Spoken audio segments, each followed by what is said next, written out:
그래서 이제 오늘 주역에서 가르치는 그 제일 현대인이 좋아하는 돈을 버는 방법, 자기가 원하는 것을 구하는 방법에 대한 역경의 설명을 오늘 1시간에 거쳐서 하도록 하겠습니다. 이게 마치고 나면 다년간 서울에서 교육 사업을 하신 조기선 이사님께서 여러분 인문학에 대한 강좌를 1시간 더 해드리도록 하겠습니다. 그러면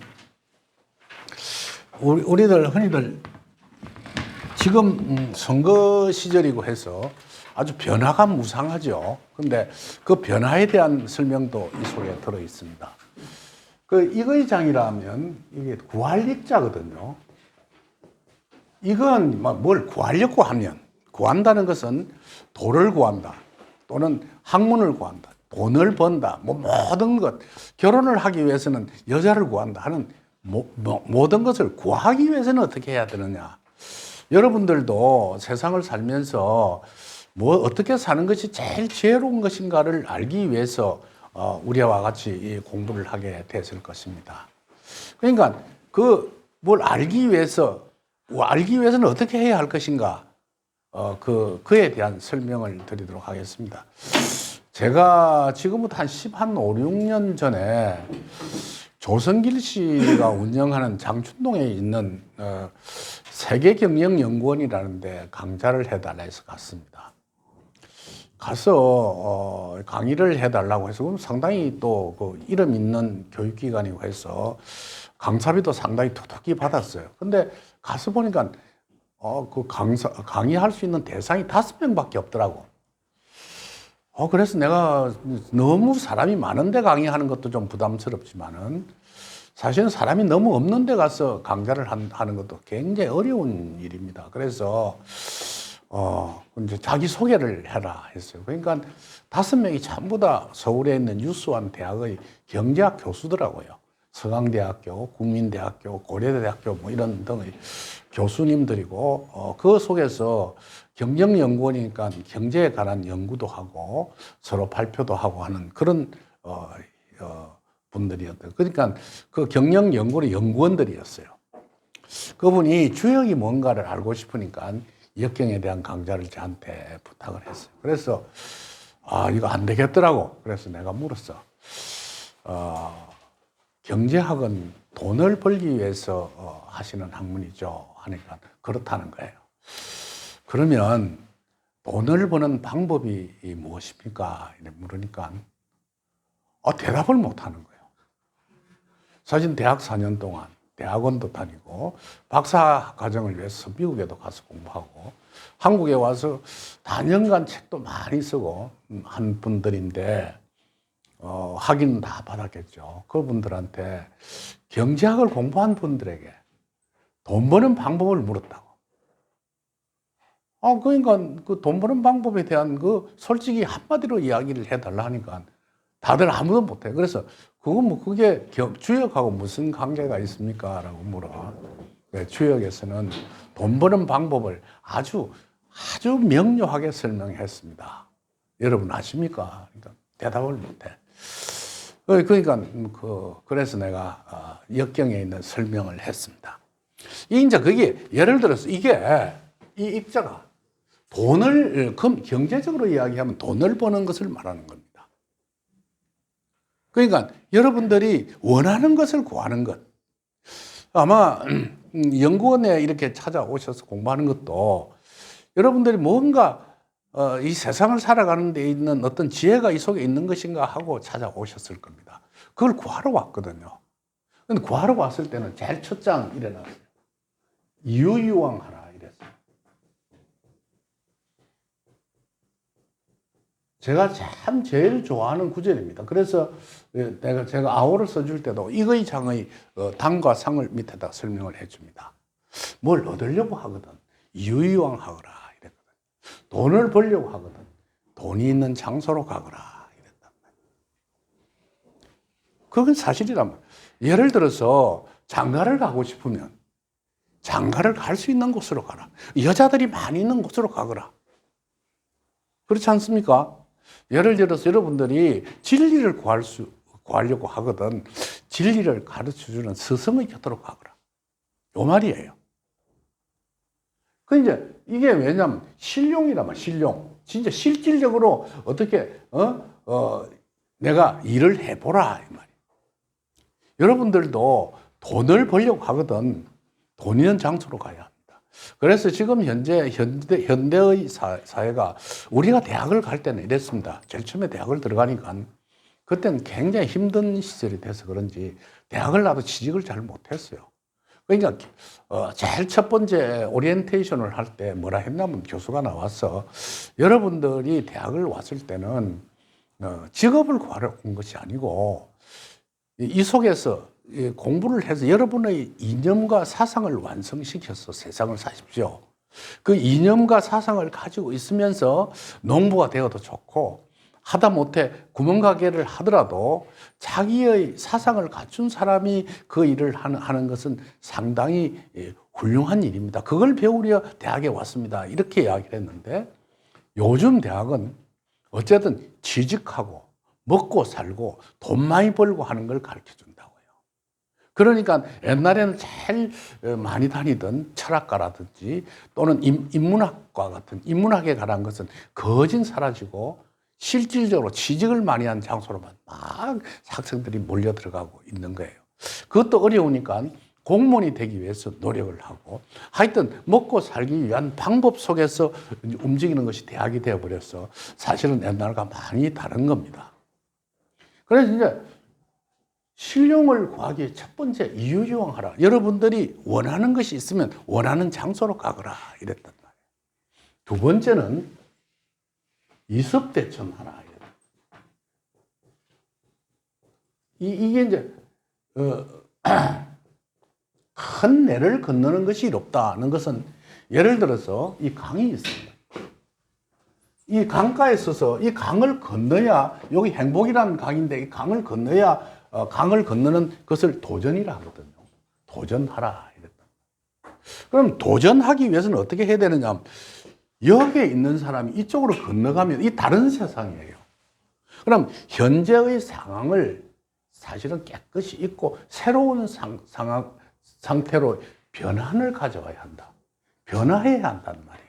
예를 들어서 여러분들이 없는 시절에 살던 때하고 한마디로 얘기해서 잘 살던 부자가 돼서 사는 시절하고 달라요. 그 범주가 다르단 말이에요. 일단 강을 건너서 내 신분이 향상되면 내 상황이 업그레이드 되는 거예요. 그러면 상황이 달라지는데 옛날에 내 모습대로 그대로 이 속에서 적응하면 한마디로 그 속에서 환경에 적응을 못해요. 지금 그래서 이제 변화라는 것이 굉장히 중요합니다. 현재는 이 상황이 그렇거든요. 요전에 내가 요즘 와서 대선을 쭉 들여다보면서 이랬단 말이에요. 지금 현재 그 야당의 지지율이 막 한 15% 이상 높아졌어. 여당은 밑에 처져 있었다고. 그러니까 위기감을 느낀 거예요. 이 위기감을 느낄 때 이 사람이 새로운 변화를 가져오는. 그러면 왜 그럴까 하고 보니까 한마디로 이야기해서 현대의 젊은이들 또는 현대인들이 바라는 것을 못하고 있는 상황을 알고 즉시 그 자기의 어떤 변화의 조짐을 보이기 시작했습니다. 그래서 올드한 것을 전부 다 내버렸어요. 여당에서는. 그래서 선대위도 나이 많은 사람 몽땅 사표를 다 내버리고 젊은 사람을 위주로 해서 공략하기 시작했고 그 변화의 조짐을 보이기 시작했습니다. 마찬가지예요. 여러분들이 이유이왕해서 무엇인가 내가 신용 속으로 들어갔으면 다음에 해야 될 것이 그러니까 돈을 벌러 서울에 왔단 말이에요. 이제 제가 예를 들어서 지금보다 한 10몇 년, 5, 6년 전에 부산에 있을 때 즉 뒤에 있는 가도현이라는 친구가 저를 찾아왔어요. 찾아왔을 때 이 친구가 돈을 좀 벌어가 쫄딱 망해버리고 한마디로 집도 절도 없는 상황 속에 있을 때 지인으로부터 내한테 찾아가 보라고 권유를 당했어. 그래 내한테 왔는데 뭐 친구 돈을 가져올 일은 없고, 사실은 참 고마운 게 봉지 속에다가 홍시를, 그 조그마한 하얀 봉지 해봤자 한 홍시가 10개도 안 들어갈 거예요. 그걸 사가지고 와 선생님 드십시오 하면 오는 게, 사실은 그게 돈보다 더 고맙더라고. 선생님, 내가 어떻게 하면 이 어려운 난관을 돌파해 나가겠습니까? 이렇게 물어봐. 그래서 내가, 자네가 제일 바라는 게 뭐냐? 그러니까 제가 돈을 벌어서 성공해야 되겠습니다. 이래. 그럼 이기라. 돈을 벌려고 하거든. 유유왕하거라. 무슨 말이냐? 돈이 있는 장소로 가. 그래서 내가 자네한테 물었어. 대한민국에 돈이 어디가 제일 많으냐 물어보니 서울이래. 그럼 서울로 가거라. 이랬어. 아니, 선생님, 쟤는 뭐 실패를 해가지고 집도 절도 없고 지금 전부 다 긁어 모으면 한 5, 600만 원 정도밖에 없는데, 아들도 있고 마누라도 있고 그것과 서울에 가서 방도 하나 못 구하는데 어떻게 서울을 갑니까? 이래. 그래서 내가 그랬어. 서울에 가면 원룸 같은 것도 흔히들 있으니까 그것도 서울 중심에 못 들어가거든. 좀 변두리에 가서 방을 하나 얻어주고 그 속에서 자네가 맨바닥으로 한마디로 이야기해서 뛰도록 해라. 그러니까 그 말을 듣고 서울로 왔습니다. 그러니까 제 강을 건너서 왔죠. 그때부터 이 사람이 도전하기 시작했어요. 이 서울 바닥에서. 그래가 지금 10년이 지나고 난 후에는 사실은 서울에서 구하기 힘든 아파트도 하나 사고, 또 그다음 자기 그 업체도 하나 만들고 했어. 근데 선생님, 지금 현재까지 내가 이렇게 노력했는데 그 겨우겨우 먹고 살았지 돈은 못 벌었습니다. 그러니까 내가 그 이 친구한테 한 이야기가, 때가 올 때까지 기다려야 되는데 지탱하도록 해라. 그러니까 어쨌든 간에 내가 실패했습니다. 손들지 말고 어떤 경우가 있더라도 회사를 굴리면서 끝까지 해 나가다 보면 언젠가 큰 구름을 한번 맞이하면서 비가 올 때가 있을 것이다. 그때까지 유지하도록 해라. 이게 이습 대천의 원리거든요. 그 속에서 이 친구는 엄청스러운 많은 변화를 갖고 왔어요. 자기가 하던 업종 이것도 해보고 저것도 해보고 막 여러 가지를 한마디로 이야기해서 지금 무려 영화라든지 또는 드라마같이 제작을 하고 있다고. 그런 속에서 자기 변화를 가져오기 시작하거든요. 그 변화 속에 자기가 있으려고 하면 그 변화를 뛰어넘는 어떤 자기 혁신이 있어야 한다. 여러분들이 가지고 있는 것이 제일 중요한 게, 현재 내가 나의 입지를 바꾸려고 하시거든. 입지를 바꾸려고 하시거든. 어쨌든 내 자신의 마음과 행위를 변화시키도록 해라. 변화해야 한다. 그것이 역경이 여러분들에게 가르치는 거예요. 사실은 보면 이제 이런 일이 있었습니다. 제가 울산대학교에 CEO 과정에 강좌를 한번 갔어요. 그러니까 CEO 과정이라는 것은 이제 경영대학원에서 그 지역에 있는 그 경영인들, 즉 사장들을 모아가지고 돈을 좀 많이 받고 1년에 한 몇백만 원 정도 받고 대학원 과정을 가짜로 가르치는 거예요. 그럼 그 사람들이 왜 거기 오느냐 하면, 그곳에 가면 많은 CEO들이 만나니까 만남도 가지고, 또 그 다음에 좋은 강좌도 듣고, 또 다른 어떤 세상을 알기 위해서 오는 거예요. 그 속에서 저를 한번 이렇게 초대를 해서 강의를 한 적이 있었습니다. 강의를 한참 하고 있는데 실장이란 친구가 선생님이래요. 선생님, 우리 지금 이 모임에 노처녀가 한 분 있는데 이거 언제 시집 가겠습니까? 이래. 그래서 좀 봅시다. 이러니까 어떤 여자분, 조그만하고 예쁘장하는 처녀를 하나 보이는데 그건 부끄러워 하더라고. 그래, 몇 살이냐 물어보니까 나이가 자그만치 36인가 뭐 이래요. 근데 아직 결혼을 안 했어. 그래서 내가 그때 이야기가, 시집을 가려고 하거든. 시집 갈 수 있는 장소로 가거라. 시집 갈 수 있는 장소로 가는 것이, 지금 현재 보니까 여기에 있는 사람들은 전부 다 나이가 많은 분들이야. 그건 시집 갈 수 있는 장소가 아니단 말이야. 전부 다 임자 있는 남자들밖에 없으니, 요번 대학원 과정이 끝나고 나거든. 울산대학교에 있는 정규대학원 과정에 입학을 해라. 그곳에 가면 젊은 애들이 많을 것이다. 물론 결혼한 사람도 있겠지만은 절반 이상은 결혼 안 했을 것이다. 그 속에 가라. 그게 이유유왕하는 길이다. 그곳에 가서 나도 마음에 드는 남자를 만나고 그 남자도 나를 좋아하거든. 강을 건너라. 그 강을 건너라는 게 뭐냐면 사고를 쳐라 이랬어. 그리고 난 후에 무수히 많은 비판과 어떤 무엇이 오더라도 끝까지 그 남자와 사랑을 쟁취하기 위해서 목적을 달성시키도록 해라. 그게 자기 변신이다 그랬어. 그 웃으면서 그 이야기를 했는데 그 처녀는 내 이야기를 어떻게 알아들었는지 제 이야기를 알아들었는지 내 시킨 대로 했어. 그 울산 대학원을 갔다고. 대학원을 가서 대학원 과정을 공부하는 중에 연애를 했는데 자기보다 7살이나 작은 총각하고 만나게 됐어. 그러니까 둘이가 좋아가지고, 둘이는 좋지. 좋아가지고 내 말이 생각에 강을 건너라 해놓으니까 이놈들이 사고를 쳤는 거예요. 그리고 난 뒤에 결혼하겠다는 그 남자 집에서 용서해 줄 리가 만무하단 말이에요. 그러니까 그 아들이 먼저 죽느니 사느니 이렇게 하니까 아버지란 사람이 그럼 그 처녀 애를 안 보자. 그 아버지가 자기 스스로 돈을 벌여서 이제 어느 정도 모아놓고 난 후에 아들을 주려고 하니까 아들이 저기 어리석해. 뭘 남겨주면 아무래도 망개 먹겠단 말이야. 근데 그 처녀애를 안 보자 그랬어. 그 뭐 하는 사람이냐 물어보니까 무슨 보험회사 지점장이라 하더라고요. 그러면 무언가 여자가 똑똑하겠다는 생각이 들어서 만나보니까 나이도 젊어 보이고 마음이 좀 들고 이래서 물어본 말이 아기는 놓을 수 있나 이러니까 뭐 고개를 끄덕끄덕 했던 거예요. 그래 결혼했어요. 내한테 찾아와서 아기를 놓지도 않았는데 뱃속에 있는 애 이름을 지어주러 왔더라고. 지어달라고 내한테 찾아온 거야. 내가 웃었어. 얼마나 급했으면 그러느냐는지.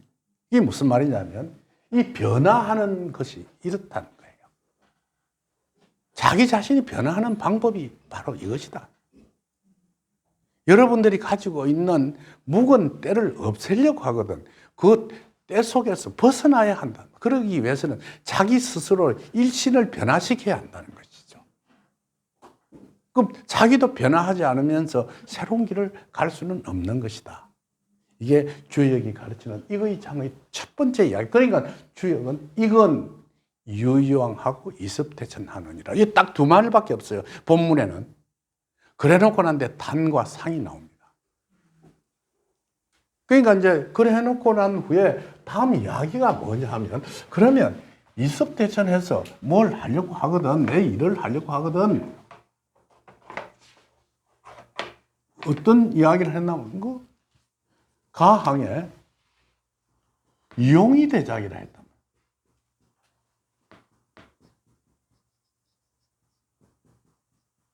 이게 무슨 말이냐? 이 말이 무슨 말이냐면 국가와 사회가 지향하는 사업을 해라. 무슨 일을 하려고 하거든. 나라에서 즉 하지 말라는 짓은 하지 말고 지향하는 사업을 해라. 자네가 돈을 벌려고 하거든. 이 말이 이 나라가 지금 무엇을 해야 할 것인가를 가르쳐 주는 것을 하거라. 지금 현재는 그렇지 않습니까? 우리나라가 굉장히 없는 시절에 산업화 시절이 있었습니다. 그때는 기업하는 사람들이 하는 방법이 무엇이냐면 인건비를 어찌하든 간에 착취해서 돈을 벌려고 했어요. 인건비를 착취해서. 그래서 일어난 사태가 우리가 흔히들 구로동에 있는 가리봉동 같은 데 있는 일이라든지 이런 게 우리 젊은 시절에 한마디로 이야기해서 구로동에 있는 성냥공장 이야기도 있었고 온갖 소리가 다 있었단 말이에요. 그런데 이게 이제 나라가 이 발전하니까 요게 이 산업화 시대가 이제 무너졌어. 무너지면서 일어난 것이 이제 정보화 시대란 말이에요. 그럼 지금부터 한 20년 전, 하다못해 한 10년 전만 하더라도 대한민국에서 산업화의 최고의 첨단의 회사가 어디냐면 포스코였어요. 포항제철. 포항제철에 하다못해 쓰레기를 주워내는 사업을 한 사람도 다 부자가 됐어. 그곳에 조그마한 뭘 납품을 하든지 만들어낸 물건을 팔든지 뭘 하든지 간에 인연이 연줄이 닿아서 그 속에 사업하는 사람들은 다 성공을 했다고. 무려 그 당시에 예를 들어서 옛날에 박태준 회장하고 약간의 인적 관계만 있으면 그거 어떻게 파고들어서 취직을 하든지 그 속에 뛰어들려고 했단 말이에요. 그 회장이라든지 그 위에 임원들의 눈에만 들면 다들 성공을 했어. 근데 지금은 그렇지 않습니다. 지금은 저 이야기가 있거든요. 그게 이제 포스코가 적자를 내기 시작했다고.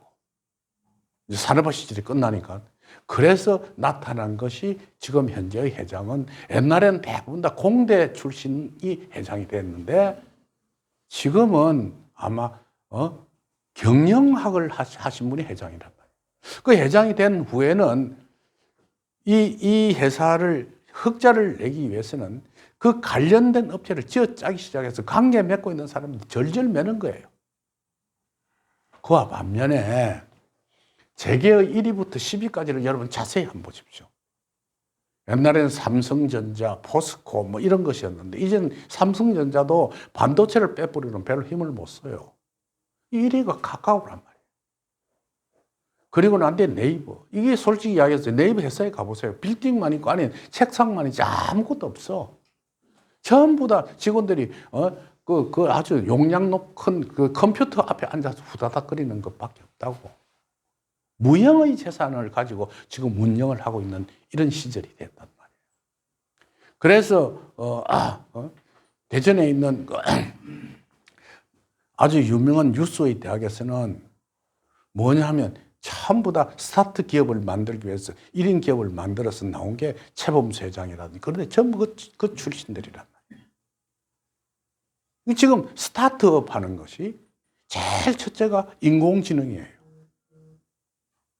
왜냐하면 그게 실체가 있는 물건이 아니거든요. 이 생산하는 물건이 아니라고. 조그마한 소프트웨어 손가락만한 반도체 하나를 가지고 전체 자동차라든지 모든 그 회사를 컨트롤하는 그런 역할을 한단 말이에요. 제가 강의를 하는 중에 알게 된 예를 들어서 인공지능을 하고 있는 포항에 있는 회사의 회장을 만났어요. 우리가 같이 식사를 하면서 이야기가 뭐냐면 선생님 내가 회사에 다니면서도 미안합니다. 왜냐? 내가 지금 만들고 있는 게 실업자를 양산시키는 거라는 거예요.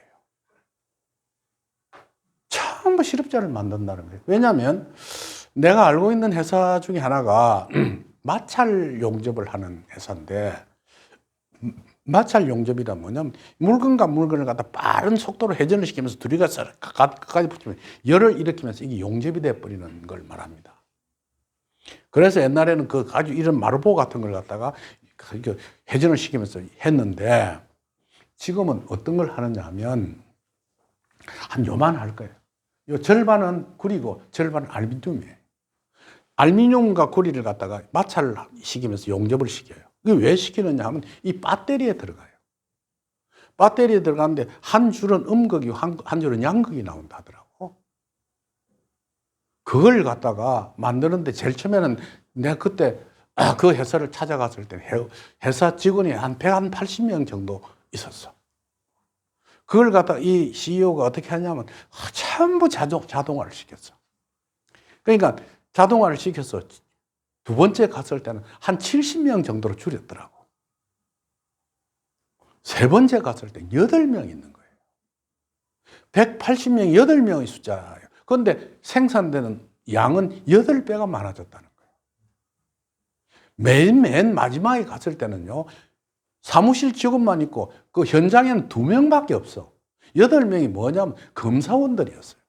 이제 물건이 쭉 나오면 이게 불량인가 불량이 아닌가를 검사하는 게 8명이었는데 그것만저도 전부 다 자동화 시켜버렸어. 레이저를 쏘아가지고 그게 더 정확하대요. 불량인가 하는 것도. 그럼 어떻게 하느냐 하면 우리 마르보라는데 둥근 원형으로 되어 있는 그 알루미늄하고 동알루미늄을 갖다가 그 그 제작해가지고 그 앞에 있는 그 입구에다가 이렇게 갖다 쌓아 놓으면 그게 자동으로 들어가면서 자 카팅을 하고 자기 스스로 용접을 하고 맨 마지막에 검사실까지 들어가서 포장까지 돼 나오는 거예요. 그래갖고 삼성 SDI에다가 납품을 하더라고. 그러면서 그 친구가 자동차를 BMW를 샀더라고. 왜 이걸 샀느냐 물어보니까 이 회사가 그 배터리 전량이 BMW에다가 수출을 하기 때문에 그 관계 업체들은 한마디로 좀 눈치 보는 의미에서 좋은 그 자동차를 사줘야 된다는 이야기를 하더라니까. 이제 보십시오. 우리나라의 산업이 이제 자동차도 한마디로 이제 옛날에는 뭐 내연기관이 뭐 엔진이라든지 미션이라든지 이런 아주 복잡한 그 기관으로 이루어지고 이제 그거 없어요. 배터리, 그다음 모터, 그다음 AI라는 인공지능밖에 없다. 그다음에 그 박스밖에 없는 거예요. 자동차 껍데기밖에 없는 거예요. 그런데 왜 그리 비싸냐? 배터리 값이 비싸서 비싸대요. 그러니까 지금 현재 현대자동차 같은 경우는 인공지능에 지금 목숨을 걸고 달라 그런 거예요. 어쨌든 간에 우리가 지금 2상까지 나와 있는데 내년 말쯤 되면 3상 정도를 만들어낼 것이다. 그런데 벌써 4상을 시운전하는데 약 한 90%가 완성됐더라는 거예요. 그게 완성되면 한마디로 자동차 혁명이 일어나는 거예요. 그러면서 우리나라에 있는 자동차가 전부 다 바뀐다고. 이제 그러한 시대로 가면 어떻게 되냐면 솔직히 이야기해서 일할 자리가 없었죠. 그 전부 다 자동화 된단 말이에요. 그럼 어떻게 해야 하느냐 하면 우리가 살아갈 수 있는 일자리는 한마디로 이야기해서 디지털하고 인문학밖에 없습니다.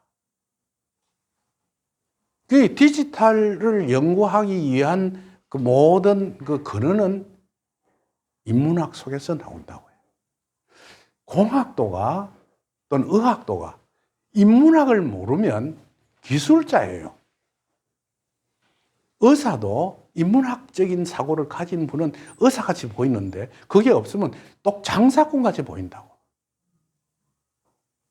그리고 기술자인가 과학자인가 그 판가름하는 것도 인문학 속에 나오는 것이거든요.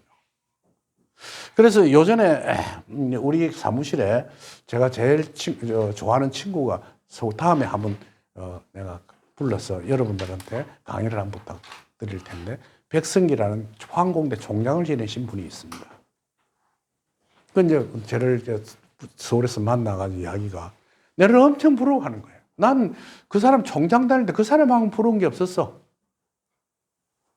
내가 더 대접받고 뭐 포항공대 총장이니까 안 좋아하는 사람이 없더라고.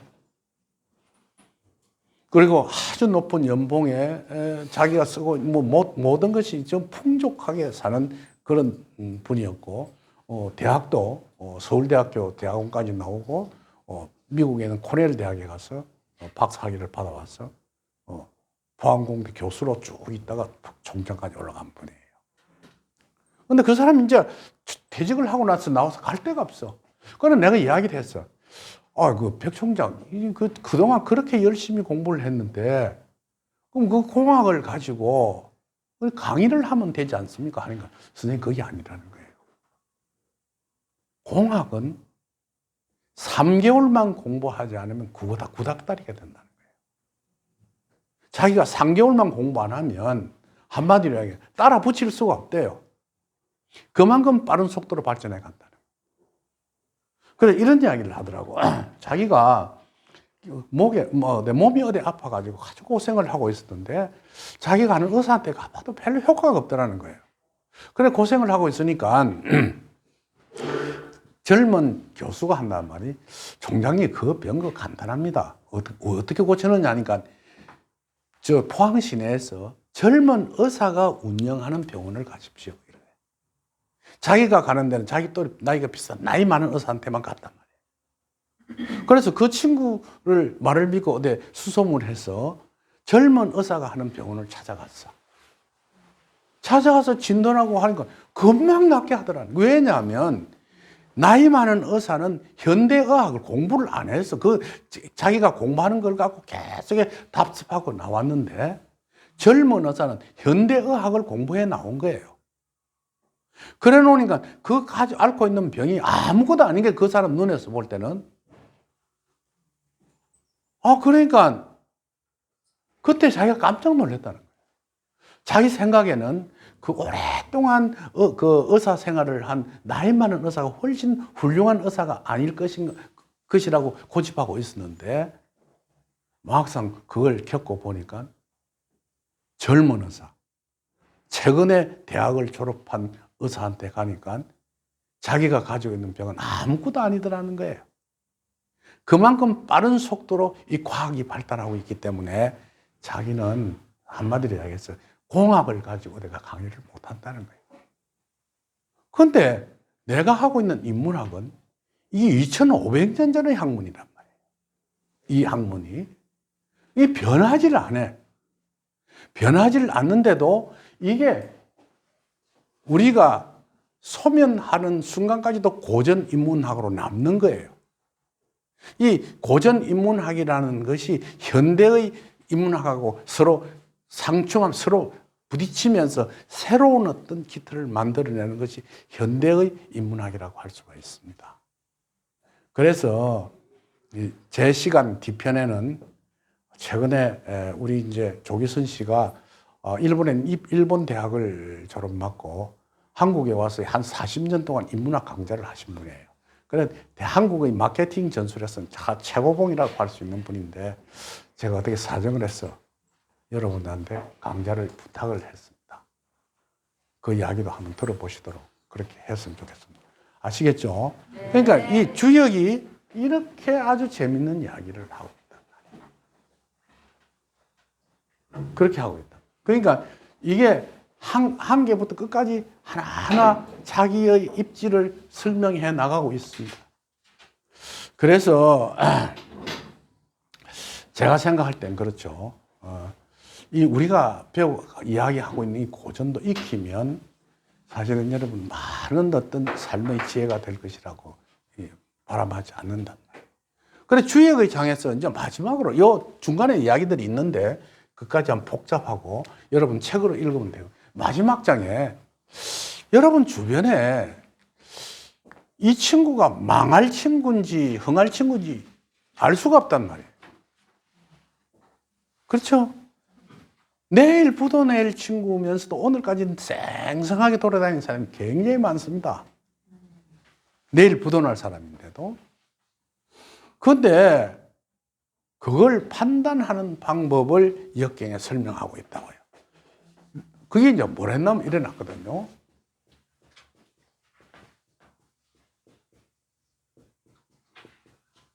막익지. 그래서 이게 무슨 말이냐면 이제 그 옛날 고전의 이야기라니까 한자를 그대로 해석하면 해석이 안 됩니다. 부자가 돈을 벌고 뭘 구하는 것을 막을 내릴 때, 이 말이에요. 우리가 부자가 막을 내릴 때, 이제 이 파산할 때, 이 말이에요. 파산할 때 어떤 징조를 보이느냐, 이랬다.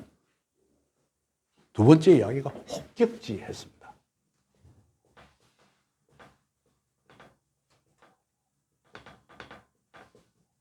혹격지는 간혹 한 번씩 아주 전투적인 성향을 보인다. 노상 그러는 것이 아니고 우리가 이제 흔히들 친구들하고 술을 마시고 다 재밌게 노는데 이 친구 갑자기 이 옆에 우리 아무 관계도 없는 웨이터라든지 옆에 있는 시중드는 애 보고 화를 빨컥 낸단 말이에요. 별 잘못한 것도 없는데 이게 혹격지입니다. 그런 짓을 한다 이 말이에요. 그리고 난 뒤에 입신무량이면 자세히 살펴보니까 평상심을 잃어버렸더라면 그 마음을 다루다 보니까 제가 옛날하고 좀 달라 하는 행동이 옛날에는 잔절했는데 애가 마음이 변하면 일찍 죽는다 했는데 우리 흔히들 하는 이야기가 있죠. 거짓을 한단 말이에요. 그럴 때는 그 사람을 의심해야 하느니라. 사실은요, 우리 망조 같은 사람은 남은 몰라도 자기 자신이 제일 잘 압니다. 자기 자신이. 좀 있으면 내가 부도날 텐데. 지금 아슬아슬하게 맞고 나가고 있는데, 지금 이 맞고 나가는 것도 지금 이 어디 고갈되고 있는 판인데, 할 때는 엄청 불안할 거 아닙니까? 그죠? 불안한데, 옆에 있는 친구 보고 내 부도난다 이야기하면 그 상대도 안 해요. 그러면 부도나고 힘들어질수록 더 돈도 잘 쓰고 폼도 재고 이런다고. 그러다가 그 다음날 한꺼번에 왕창 내려앉는 수가 많습니다. 그런데 그러한 위험한 줄다리를 하고 갈 때는 이 친구가 마음의 상태가 아주 불안해. 불안하게 되면 쓸데없이 화를 낸다고요. 자기의 어떤 성정을 억누르지 못해서 확 화를 낸단 말이에요. 그리고 옆에 사람이 자세히 관찰해 보면 평상에 하던 짓하고 다른 짓을 한다고요. 평상에 자기가 행동하던 짓하고 영 다른 짓을 한단 말이에요. 그럴 때는 그게 바로 흉조가 들으니라, 망할 징조가 들으니라, 역경은 그렇게 설명을 합니다. 여러분들이 살아가면서 친구들 사귀고 이렇게 나가죠. 나가는데 이런 일이 이제 사람을 관찰할 때 자세히 관찰해 보면 이런 일이 발생하거든 조심해야 하느니라. 이런 설명을 합니다. 아시겠습니까? 네. 이제 질문 이제 해보십시오. 또 물어볼 말이 이제 이의 장에 대한 것도 아니고 뭐 아무거나도 좋으니까 물어볼 질문할 게 있으면 이야기해 봅시다. 그럼 일을 돈 버는 방법에서 돈 벌고 싶은데요. 돈 버는 방법에서 그 변화의 디지털하고 아까 인문학 말씀을 하셨잖아요. 그런데 업종을 만약에 세상이 변화하고자 하는 그 방향으로 업종을 바꿔서 도전하려고 할 때 제일 신경 써야 될 거라고 해야 될까요? 그건 이제 왜냐면 그래도 자기의 통째로 근본을 다 바꾸지 못합니다. 내가 교육 사업 하던 사람이 내일 가서 건설업을 할 수 없는 일 아닙니까? 그죠? 내가 교육 사업을 하는 것 같으면 그 교육 사업을 하는 방법의 방향을 디지털 하시게 된다는 것이죠. 네?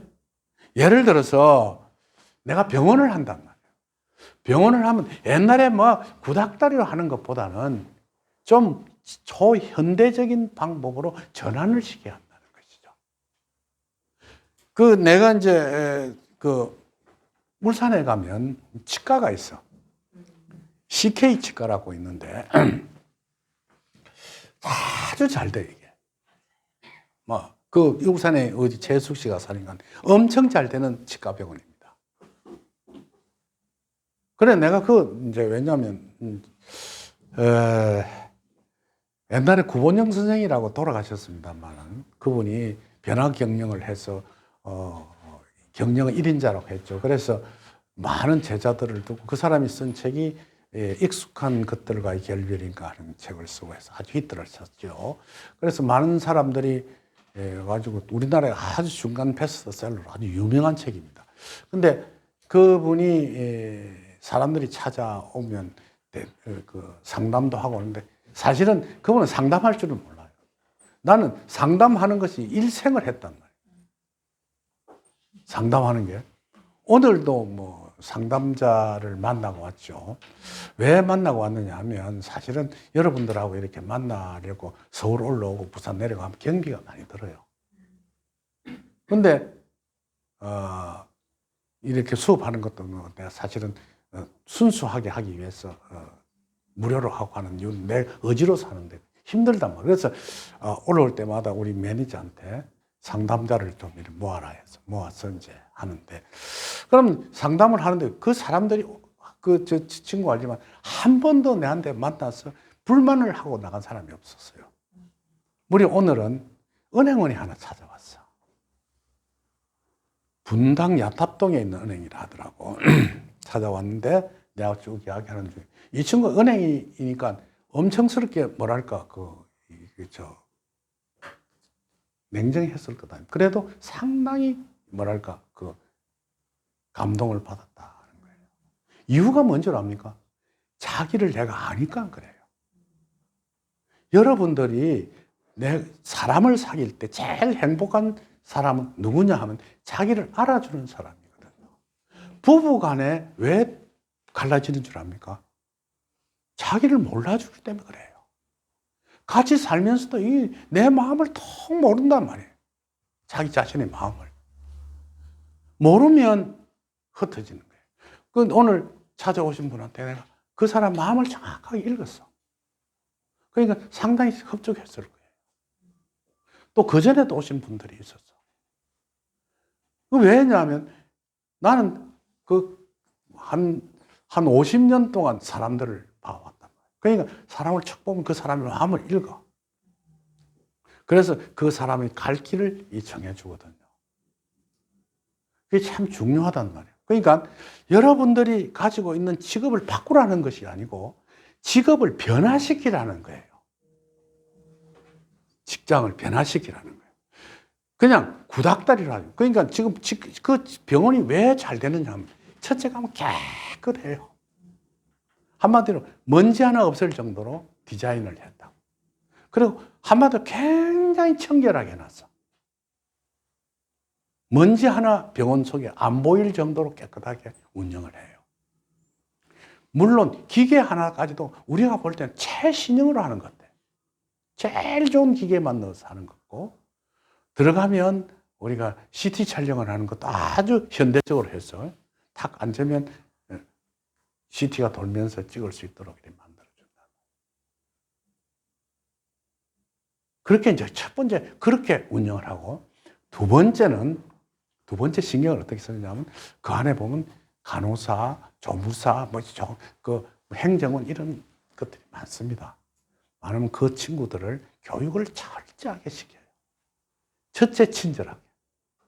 그러고 말이 손님들 이 이빨을 상대로 하면 아파요. 그렇죠? 이를 건드리면 절대로 우리 병원은 아프게 하지 않습니다.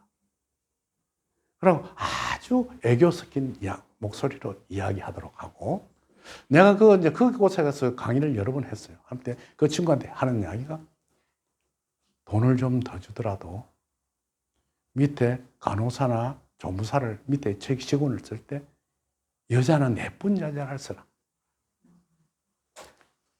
그게 못생긴 여자 쓰지 마라. 여러분들한테 한 이야기지만, 이쁜 애들이 예쁜 행동을 하면 더 이쁘게 보이지 않습니까? 그렇게 가르친다. 그게 이제 두 번째 일이에요. 세 번째는 절대로 금전상으로 생각을 안 해요. 그 친구들이 뭐냐면 이빨을 그냥 치료하러 왔어. 보통 큰 치과에 가면 잇몸 치료, 충치 치료 이런 걸 하러 오면 돈이 안 되니까 좀 갈세를 한단 말이에요. 그런데 그런 환자일수록 더욱더 친절하게 하라. 그러고 될 수 있으면 본래 일을 보존할 수 있도록 안내를 해라. 일을 빼시면 안 됩니다. 어쨌든 이 일을 가지고 좀 치료를 해가면서 오랫동안 보존하시도록 해야 합니다. 이렇게 이야기를 해라. 장사 속까지 안 보이죠. 그러면서 뒤에 임플란트를 할 때는 비싸게 받아요. 왜 비싸게 받느냐? 헐게 받는 건 사람들이 싸게 받으면 좀 싸구려 같이 느껴지는데, 비싸게 받으면 이게 되게 좋은 물건으로 아주 좋은 기술을 해줄 줄 아는 것으로 인도를 해요. 그러니까 1차, 2차, 3차가 전부 다 합당하게 해요. 그러면서 간호사들이 이동하고 좀 예쁜 애들이 빠져나가는 굉장히 신경을 써요. 그리고 될 수 있으면 돈을 좀 더 주고 단합대회라든지 선물이란 이런 것도 잘 챙겨서 주는 방법으로 운영을 해요. 그래서 울산에 1등을 해요. 지금도 그래야 한다고. 물이 어떻게 하는 줄 압니까? 겨울철에 가면 호빵 기계를 밖에 사놓고 오시는 분은 누구나 호빵을 하나씩 내 먹도록 해요. 돈 안 받아. 그 호빵 2개 먹으면 배불러서 못 먹습니다. 그런데 다들 병원에서는 뭐냐면 휴지 한 장도 아낀다고. 그 집은 그렇게 안 해요. 호빵 기계를 막 마음대로 먹으라 하는 거예요. 좀 싸가지고 가도 아무 소리도 안 해. 그게 마케팅의 전술이에요, 이 사람들. 두 번째 잘하는 병원이 하나 있습니다. 그것도 울산에 있어요. 울산에 거의 뭡니까? 부산에 오는 고속도로에 싹 빠져나오면 무슨 병원이더라? 있어, 거기. 그 밑에는 1층이 갤러리예요. 한빛치과가 갤러리인데, 갤러리를 운영하는 원장이 의사보다도 월급을 많이 받아요. 아, 이상하죠? 그 사람이 간호조무사 출신이에요. 참, 근데 이 사람이 잘하는 게 뭐냐면, 사람을 잘 끌어모아요. 그래서 위에 있는 병원하고 아무 관계없이 밑에 갤러리를 운영해요. 강의도 하고, 무료 강의도 하고. 그러면 무료 강의 한다고 막 선전을 해서 불러들여. 나도 그 강의를 갔어. 가면 무료로 강의하고, 막 친절하게 하고, 그러면 이 병원하고 무슨 아무 관계 없습니다. 이러거든. 근데 실상은 그 병원에서 운영하는 거예요. 그러면 그 강의를 들으러 온 사람이 전부 병원으로 올라가요. 그래서 울산에서 그게 아주 유명한 병원으로 두 번째로 이름나 있습니다. 그러니까 전부 마케팅의 전략이에요. 지금 현재 한마디로 생존의 문제들이거든요. 이제는요, 이 CK 치과가 2개 있는데 하나는 중구에 하나 있고 하나는 동구에 하나 있습니다. 동구에 있는 게 먼저입니다. 그 동구는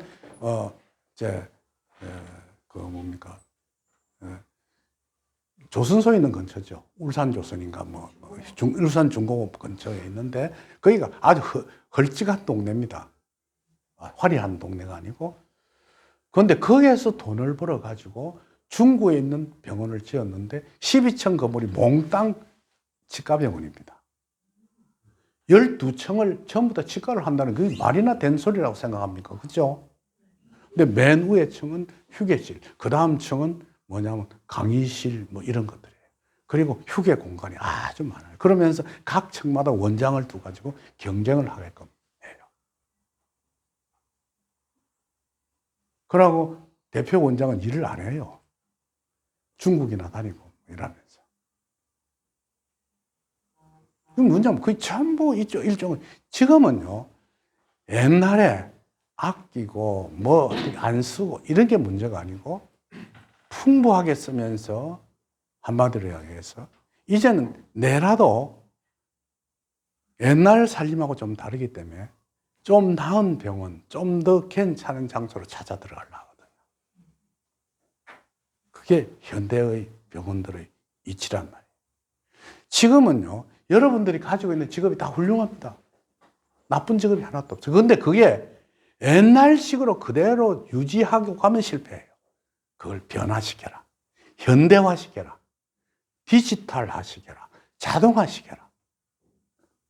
무엇인가 효율적으로 하고 깨끗하게 하고 속도감 있게 하고 하는 것을 여러분들이 생각해야 한다. 이게 현대의 전략입니다. 무슨 말인지 이해하겠죠? 네. 그러니까 지금 나는 내가 하고 있는 걸 때려치우고 이제 디지털화시고 AI를 해야 되겠다. 그거 안 되는 거예요. 그걸 내가 갖고 있는 그 속에다가 접목시키라는 것이죠.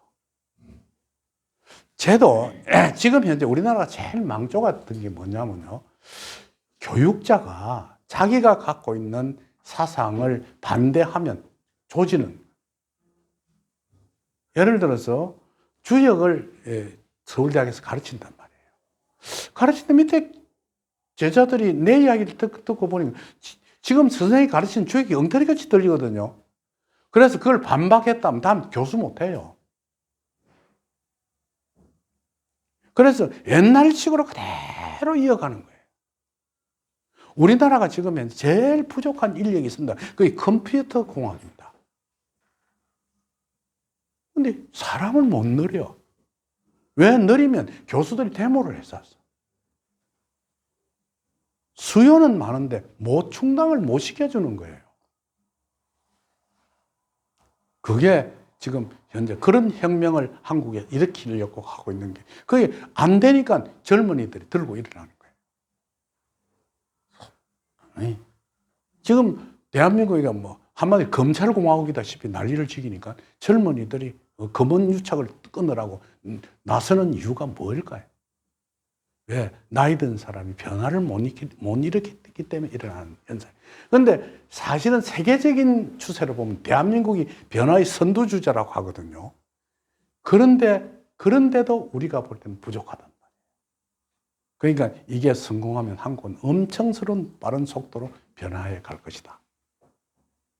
그 변화를 가로막고 있는, 못하고 있는 나라가 이북입니다. 왜냐하면 그게 한마디로 이야기해요. 변화하면 망하니까, 본래의 정권이 무너지니까 못하고 있는. 결국은 그게 한 나라는 엄청스럽게 빠른 속도로 발전해 갑니다. 앞으로 20년 이내에 대한민국이 전체 GDP는 못 따라가도 개인 소득은 3위까지 올라간다 하거든요. 전 세계에서.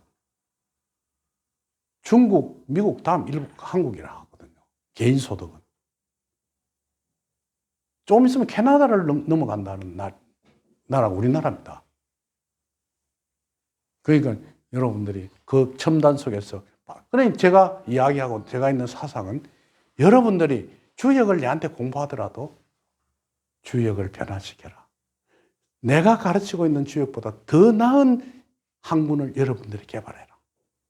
그게 우리가 가지고 있는 목표입니다. 그래야만이 그게 더 발전해 나가는 것이거든요. 내가 가르친 거, 선생님 그게 최고입니다. 이게 아니고, 그것보다 좀 더 나은 것이 있을 텐데, 그것의 반대의 현상이 있을 것인가? 그걸 여러분들이 생각해야 된다는 거예요. 그래서 2기부터는요, 여러분 중에 강사를 최소 3명에서 5명 정도로 뽑아서 맡길 겁니다. 한 과목씩 맡기고. 또 3기가 되면 그 배를 맡기고. 4기가, 그럼 나는 물러서고. 그렇게 하다 보면 내 강의보다도 다른 사람 강의가 조금 달라져요. 달라집니다. 그 달라지는 속에 발전해 가는 거예요. 그래서 내가 이제 다음부터 돈을 벌어갖고 윤 원장님한테, 이제 너무 무료로 하니까 미안해서 좀 받쳐가면서 해야 되겠는데 지금 고민 중에 있습니다. 다음 질문이 있습니까? 해도 좋습니다. 무엇이든지. 좋은 생각이에요. 돈을 버는 방법을 물어보는 것도 좋고, 내가 지금 실업자인데 어떻게 하면 좋은가 도 좋습니다.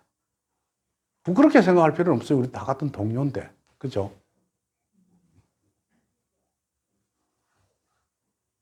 그러면 조금 쉬었다가 우리 조기선 선생의 현대에 대한 강좌를 한번 들어보도록 그렇게 하겠습니다. 좀 쉽시다. 네.